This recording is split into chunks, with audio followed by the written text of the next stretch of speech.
Hey lovelies, welcome back to my channel, or welcome here for the first time. I'm coming to you from a lovely hospital conference room.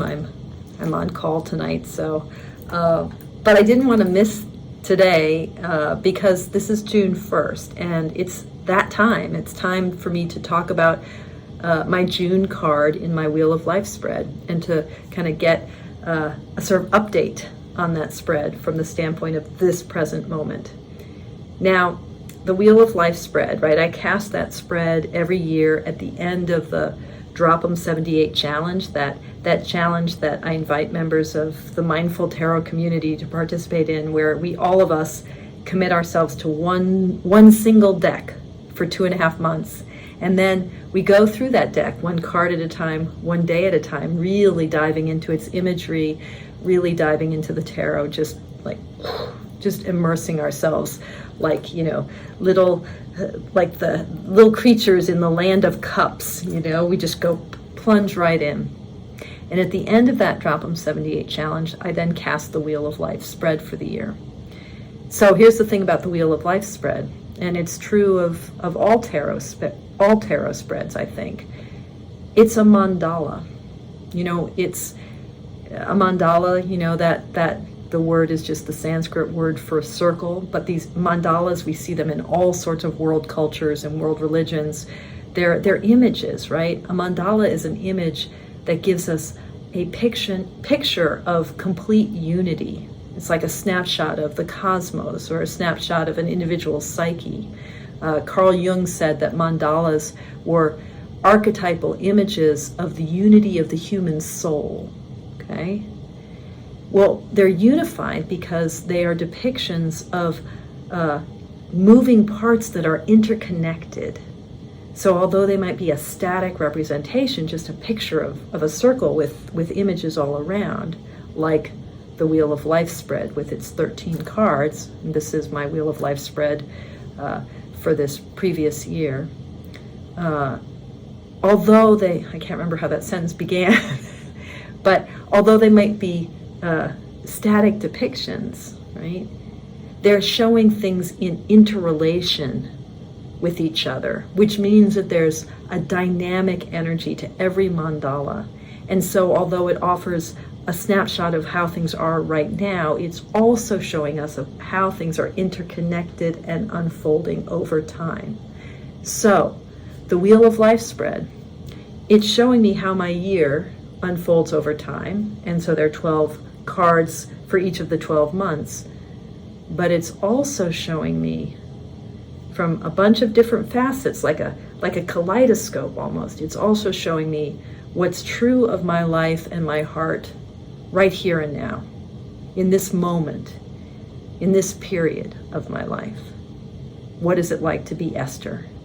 So each month I look at 3 mini spreads from the Wheel of Life. I look at what I call the hub month spread, which is to look at the hub card, the card that's at the center of the wheel, and the card for the month, my hub month spread. And then I look at my rim month spread, which is to look at the month that just preceded this month. So in this case, I'd be looking at my card for May in connection with this month's spread. So I look at the May and the June cards together. So I'm thinking about how are things moving along the rim, right? And then I look at what I call the spoke month mini spread. And that's to think about the wheel from the standpoint of a diameter. So for the June card, I'm going to be looking at the card in June, and then the card in December, the December card, okay? So I look across the wheel. So I'm thinking about these interrelation of parts: hub month, rim month, spoke month. Okay, so let's get started. My hub card, as I've talked about a lot, is the Emperor. And one thing that I haven't talked about, now this is the depiction of the Emperor in the Ostara Tarot, which was the deck I was using in 2023 for the Drop 'em 78 challenge. And there's a lot I don't love about this card. I don't love the kind of Burning Man, Coachella kind of, I mean, he's too young for me. I want my emperor to be like a little bit closer to my own age. Just saying. Although he's sexy and groovy, he's not quite my emperor. But what I haven't said about this depiction is that his bare-chestedness, which is what makes him seem sort of a little bit too groovy for me, it's actually really a kind of brilliant touch, because the emperor is vulnerable. In his earnestness to create structure and stability and to build worlds, the emperor in his leadership energy puts himself way out on a limb. There's a vulnerability in the kind of control and power that the emperor brings to wield in his life. So how is that vulnerability? I mean, that vulnerability is something that I know a lot about as someone who's constantly building stuff and taking charge and putting myself way out there and saying, hey, let's do this. Let's make it look like this. Let's fix things like this. I think I understand that vulnerability, the vulnerability of leadership. He's literally wearing the structure he builds. He's wearing it in his skin, on his skin. So that's my hub card. Last month, my card of the month was the Two of Wands, which is a card that in this deck, that kind of exploratory sort of trying to embark upon the world, having the world at your feet, the possibility of entering into some new space, some new project, that initial spark of the sparky, fiery wands. In this depiction, the bird is outside of the cage. The human figure is still in the cage. So how do we get out of our cages? Now, what's amazing is that my June card is the devil. And in Krista Gibbard's really creepy depiction of the devil card, the cage that we saw in the Two of Wands is now the cage that's entrapping the human figures. And this like really insectoid, nightmarish devil figure. There's nothing juicy or fleshly about this devil. We just see the kind of deathliness of the devil. So for me, the devil is so much the card of unfreedom, and paired with the emperor, like what I really hear with this card, the devil is all about habit energy and addiction. It's like, we are beings of cause and effect. We live in a universe of cause and effect, a Newtonian universe, whatever, the physical world. How do we break out of the habit energy, out of the past determinants of our behavior? How do we enact our freedom? The devil is going to tell us. I mean, in some ways, there's nothing really evil about the devil. He's just the Lord of cause and effect. It's like, yeah, you are the sum total of what you've been before. Even if you make any changes, those changes have been conditioned by past causes. So I think something about the way that the emperor creates structure and tries to build the world and tries to lead and control, that controlling energy of building things leads right into this cage, in the same way that this emperor's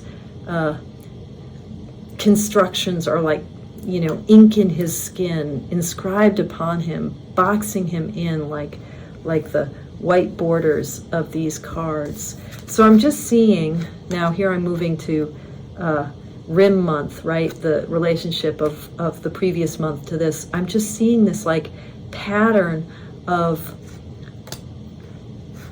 being imprisoned, and trying to get free. And that trying to get free has something to do with, being willing to really see and call into question the habits the causes, the conditioned reality of our lives, and imagining a way out of the cage. Spoke month gives me a sense of what this might look like. So my December card is the truly yummy 10 of Cups in the Ostara Tarot. This is Molly Applejohn's depiction. Is it Molly Applejohn? No. Eden Cook's depiction. She's the artist who did the Suit of Cups. But her depiction of the 10 of Cups, I love the way that these lovers, they're blindfolded. They can't see. And yet somehow in their blindness,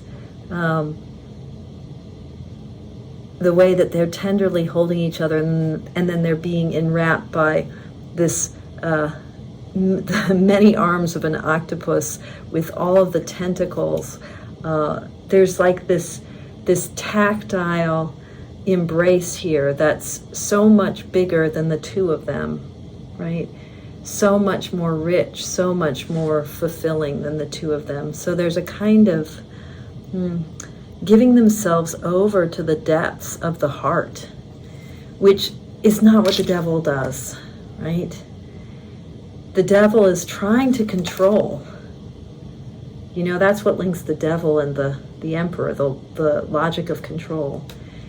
The World of Cups is a world of abandoning that control, which here is in the movement of love and the blindness of love.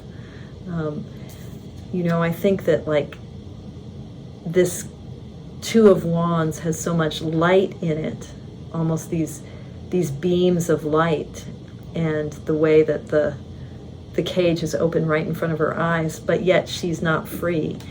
Our effort to like see and understand and build and shape, which makes us vulnerable, which makes us unfree. The 10 of Cups reminds us of the movement of the heart, which is blind and yet touches everything. So in this month, I'm going to be working with, I think, ways in which that devil energy, which is all about unfreedom and pattern and, you know, kind of my history, my karma, ways in which I can open to what is unknown, open my heart so that I can truly see. 10 of Cups is something like the antidote to the energy of the devil. And both those cards as helping me understand the vulnerability of this dude who really wants to build the world. I have so much more to say, I think, about the devil, but I'm going to save it for another video. I guess my pep talk out of these cards this month is we can be free, but that may mean a kind of vulnerability where we completely lose control. Okay, that was vague. I don't know. Let me know what you think. And thank you for your practice. Toodles.